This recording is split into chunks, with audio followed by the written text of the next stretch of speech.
निस्वार्थ प्राण हे उरले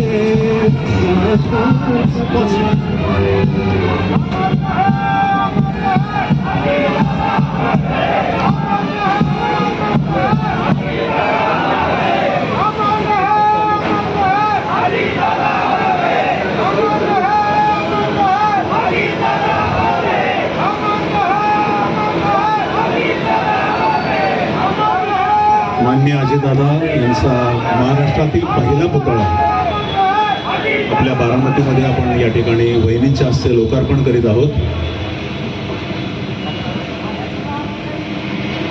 हा प्रसंग खरं तर